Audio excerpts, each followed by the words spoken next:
I have a friend here that saw or is following me on YouTube, so I'm very excited. What's your name, sir? Kevin. Kevin. So from the Asian community, how big is it that he's running for president? What kind of, I'm not Asian, so I don't. From your perspective, what is that? It's funny because I'm Asian, but I'm from like a Republican side of Asian. Okay. And this is first time that I take a look at somebody's from the Democratic Party. So for Asian community, I don't think they're very active. Like here in Vegas, there's a lot of this big Chinatown here, and you only see, I counted maybe like 10 Asian out of the whole, like percentage wise, it's very low. So I wish there are more Asians out there, come out to support Andrew Yang and hear what he have to say. Okay. Well, maybe they'll learn about him here soon. They'll catch fire. That would be awesome. Yeah. Well, thank you very much for talking with me tonight. And vote, Andrew Yang this election. Yang 2020. For the Asian American Pacific Islander Democratic Caucus. So I am at the AAPI Democratic Caucus dinner here at Hong Kong Cuisine, Chang's Hong Kong Cuisine, and so it's really noisy inside. I don't know if it's much better outside because of the traffic, but Andrew Yang will be making an appearance here to talk to the caucus, and so I will have behind the scenes. This is the rush to get the books. Books were just announced, and everyone's going to get a book now.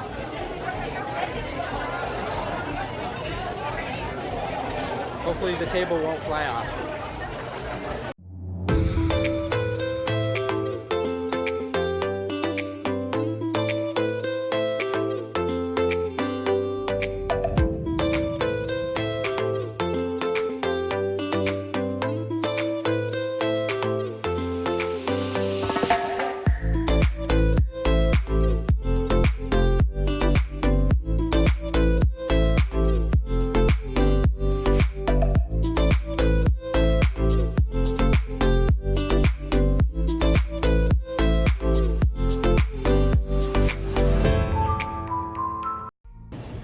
And I want to thank Andrew Yang to be here with us. I really appreciate for his taking time, meeting our community, talking to us. Our keynote speaker tonight is an entrepreneur and author who is running for president as a Democrat in 2020. He has worked in startups and early stage growth companies as a founder or executive for almost 20 years. In 2011, he founded Venture for America, a national entrepreneurship fellowship that created almost 3,000 jobs in Detroit, Cleveland, Pittsburgh, Baltimore, and other cities throughout the country. In his book, The War on Normal People, he explains the mounting crisis of the automation of labor and makes the case for the freedom dividend, a universal basic income of $1,000 a month for every American, as well as other policies to progress to the next stage of capitalism.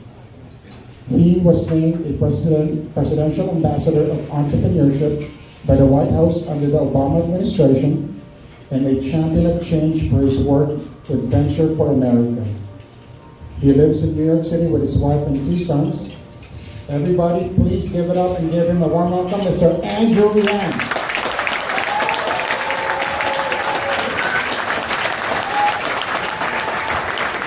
I'd like to call on Ms. Sharika Mahal to present the lay. Getting a lay? Fantastic.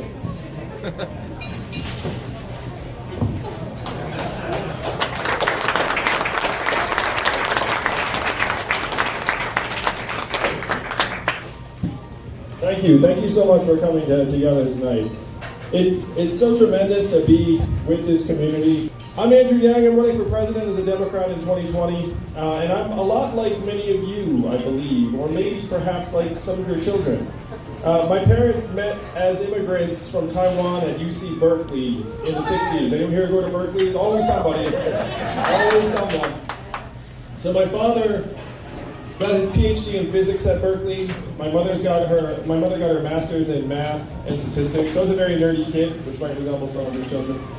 And my father then went to work as a physicist at GE and IBM. He generated 69 patents over his career. I remember as a kid, I thought everyone's dad had a PhD, which was not the case. And I learned that the hard way when I started asking people about what their dad's PhD was in. So I grew up in upstate New York, and I was the only Asian kid in my grade, one of the only Asians in that town. And so that was the experience I had growing up, and I had a fierce love for this country because I was the first generation born in this country, and I know how much this country did for me and my family. But there was also this massive struggle to fit in because there was this constant need to sort of prove myself as American as anyone else. And I'd skipped a grade, so I was always a little smaller and shrimpier than everyone else in my grade. My parents did me that favor. They were like, hey, you want to skip a grade? So I'm running for president today because of the fact that, in my opinion, America is going about responding to Donald Trump's election all wrong. And America right now, because of Donald Trump in part, thinks that immigrants are the problem, that immigrants are somehow causing economic problems around the country. And I worked for 7 years trying to create jobs in the Midwest and the South. How many of you all are from the West Coast, from California? Probably a lot of you. How about the East Coast, like me? Upstate New York, Midwest? Detroit? The South? So I spent 7 years helping entrepreneurs grow businesses primarily in the Midwest and the South. And I was staggered by the disparities between what's going on in Detroit, for example, and what's going on in Silicon Valley or Manhattan.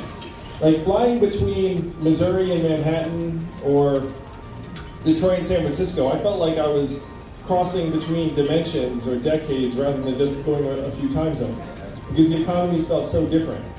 And then when Donald Trump won the election in 2016, to me the reason was clear, is that we'd automated away 4 million manufacturing jobs in Michigan, Ohio, Pennsylvania, Wisconsin, Missouri, Iowa, all the swing states he needed to win and did win. The entire country's going to turn on the TV. They're going to see me up there next to Joe Biden and Joe Biden and Kamala Harris and Beto O'Rourke and Andrew Yang.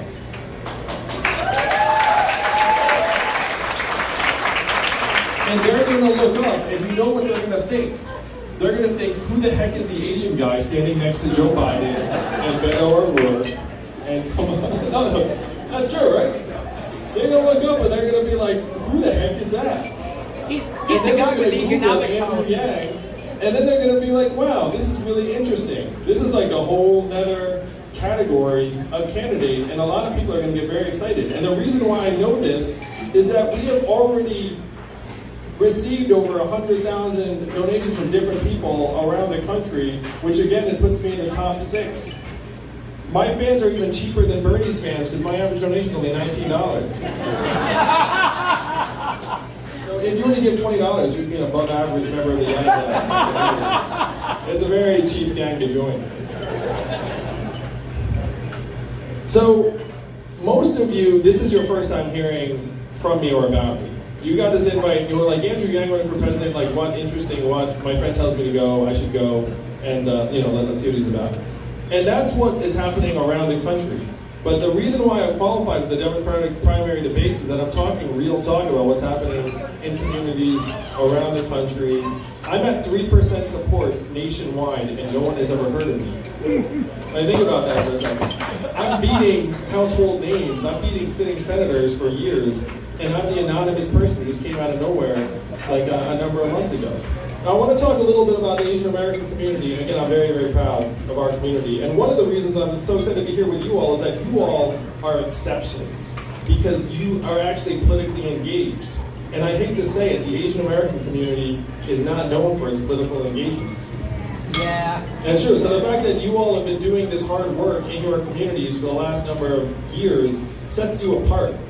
It makes me admire you a great deal because I know that work is challenging and difficult and often very thankless. And so I want to give you the national politician's point of view on the Asian American community, which is that we are not a community that national politicians care a great deal about. You probably know this. Now, why do they not care about our community very much? There are a bunch of good reasons. One is that we're 5.6% of the population and we're disproportionately in states that we cannot swing.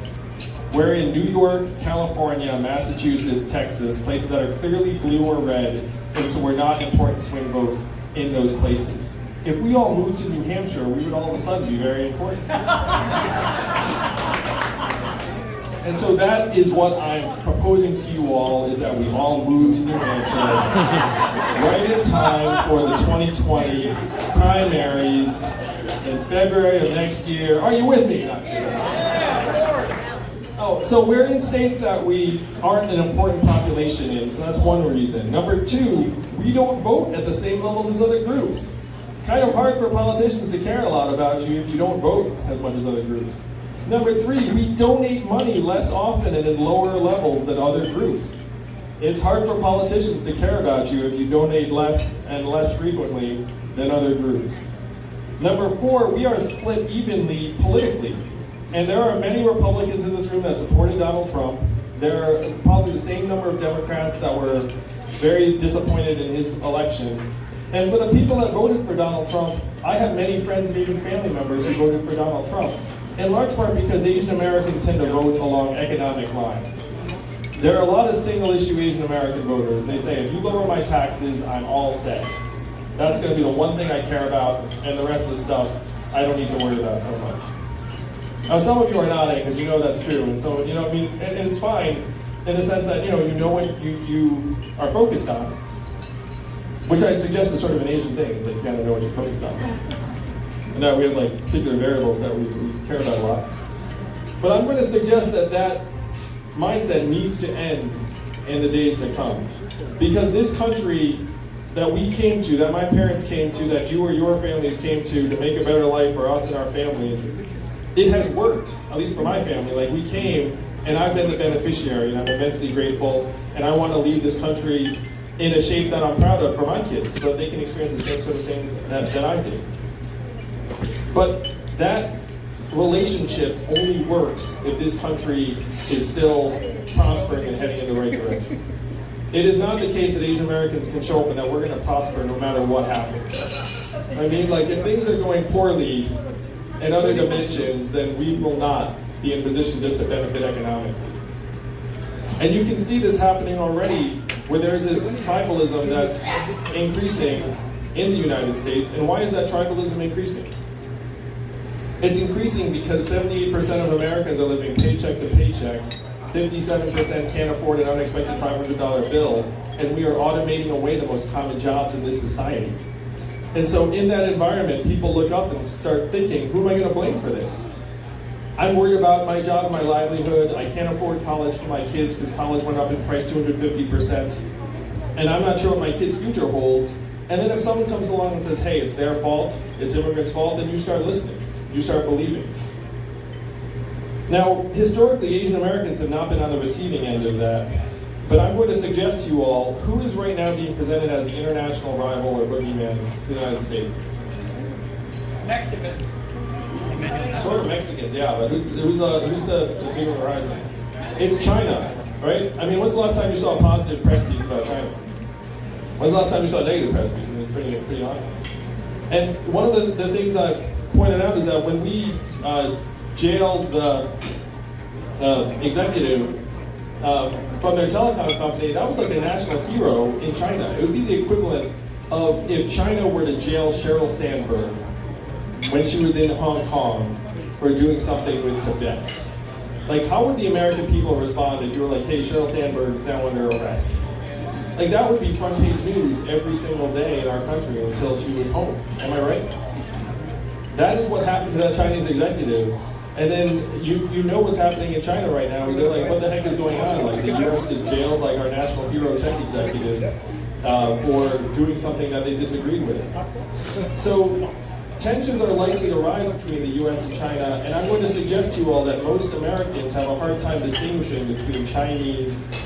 Chinese American, and Asian American. And that if tensions rise between the US and China, it is not going to be a good thing for our community. That the time for us to be in this country and just make money for ourselves and our family, it has to end. We have to look up and say, we are part of this greater community, we are part of this country, and we can lead and contribute at the highest level.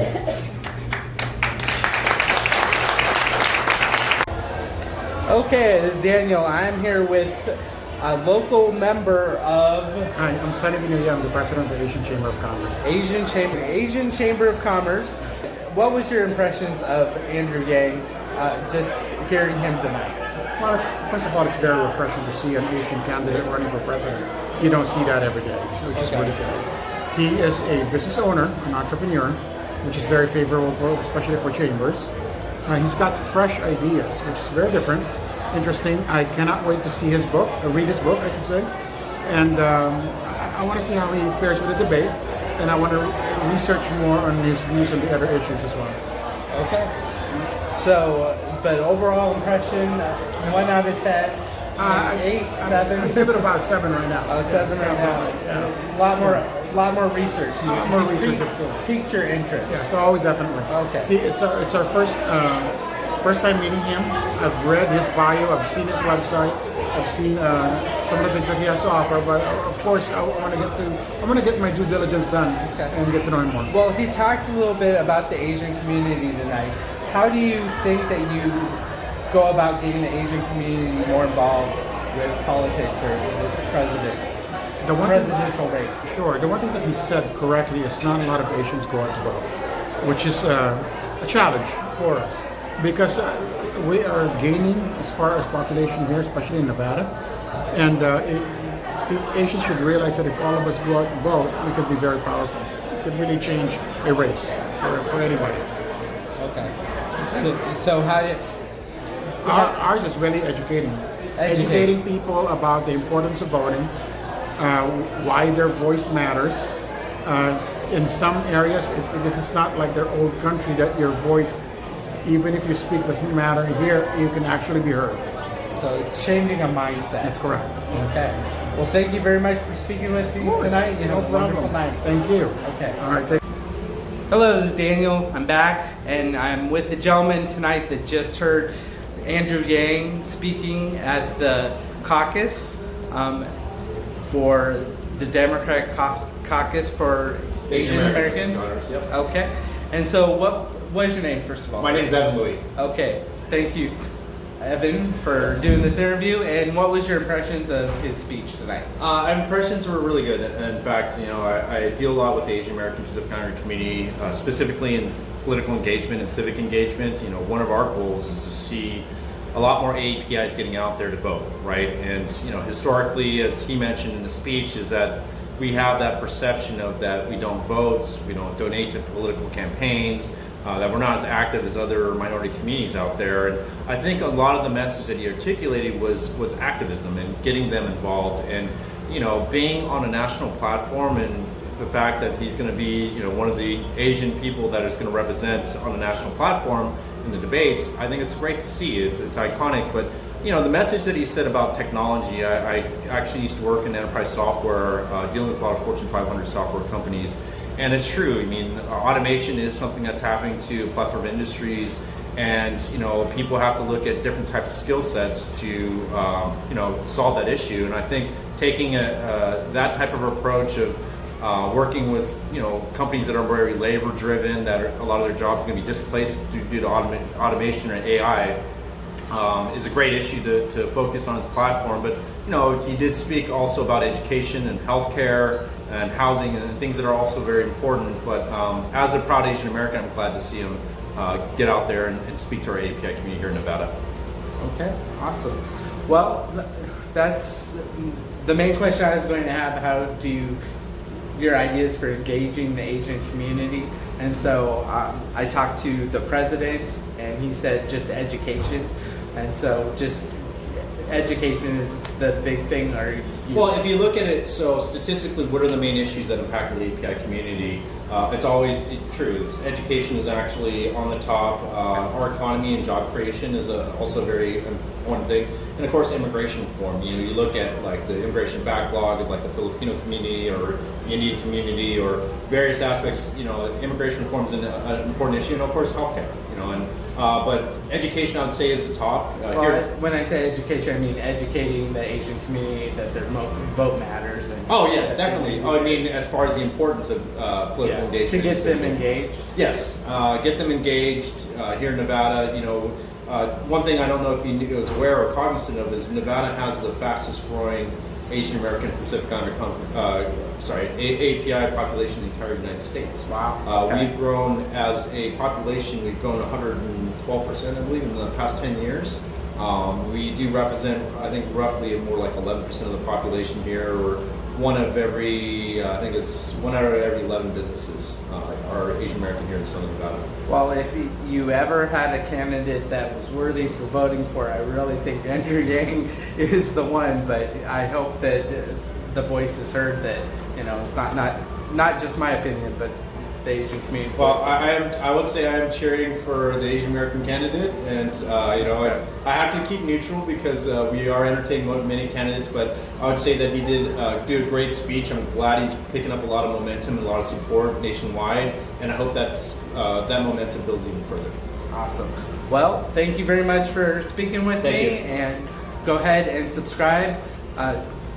Share this video, and of course, donate to the campaign. Let's get Andrew Yang. Good luck, Andrew. All right. Thanks. Bye.